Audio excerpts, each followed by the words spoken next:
Beloved, there are moments in time that look ordinary to the natural eye but are extraordinary in the spiritual realm.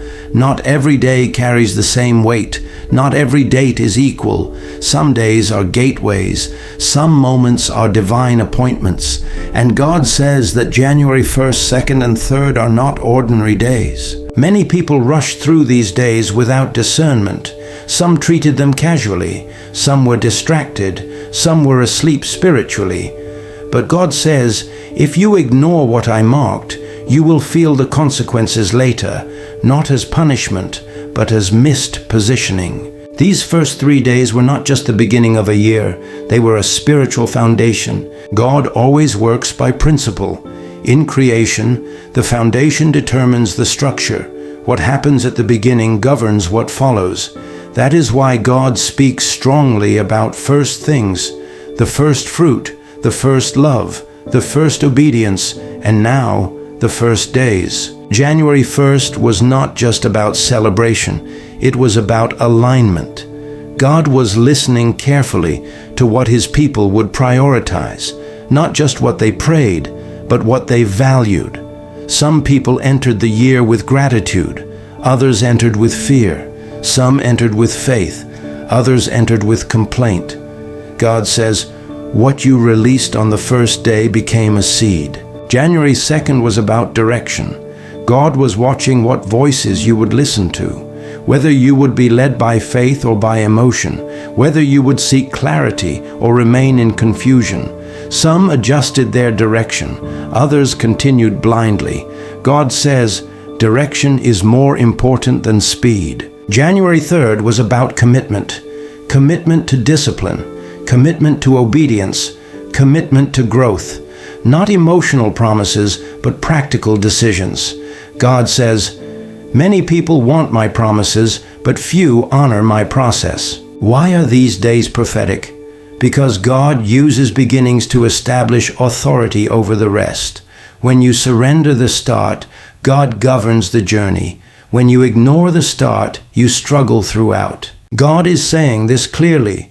What you consistently do after these dates will either redeem or regret them. Even if you missed spiritual sensitivity in those days, God is merciful, but mercy does not cancel responsibility. Some of you are already feeling resistance, not because the year is bad, but because alignment was missed. But hear this carefully. It is not too late to realign. God does not close doors permanently. He waits for repentance, humility, and correction. God says many people are praying for acceleration, but acceleration only comes after alignment. You cannot outrun disorder. You cannot bypass discipline.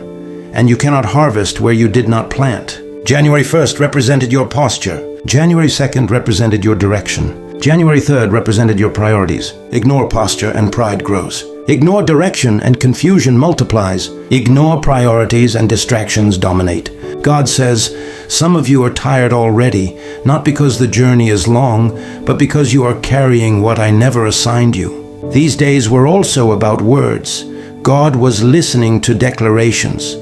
Complaints spoken casually became permissions in the spirit. Faith spoken quietly became authority in the unseen. Never underestimate the power of early words.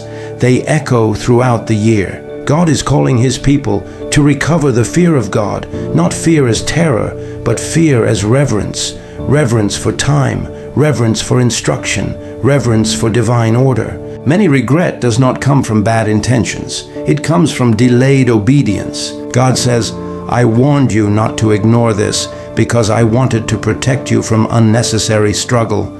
God never warns to threaten. He warns to preserve. Some of you are feeling convicted right now. That is not condemnation. That is invitation. God is saying, come back to alignment. Reset your posture. Correct your direction. Reorder your priorities. This year is still full of potential, but potential must be stewarded. Breakthrough must be prepared for. Blessings must be handled with maturity. God says, do not repeat the same mistakes with a new calendar. Time does not change people. Decisions do. If you honor God now, what looked delayed will still be redeemed. If you realign now, what looked heavy will still lift. If you obey now, what looked blocked will still open. But hear this final warning with love. Do not stay casual with sacred things. Sacred moments require sensitivity. Sacred seasons require discipline. God is not finished speaking. He is waiting for response. Those who listen will lead this year. Those who obey will advance. Those who realign will recover. But those who ignore will eventually say, I wish I had paid attention. Choose wisdom. Choose alignment. Choose obedience. This year will not be wasted if you do not waste the instruction.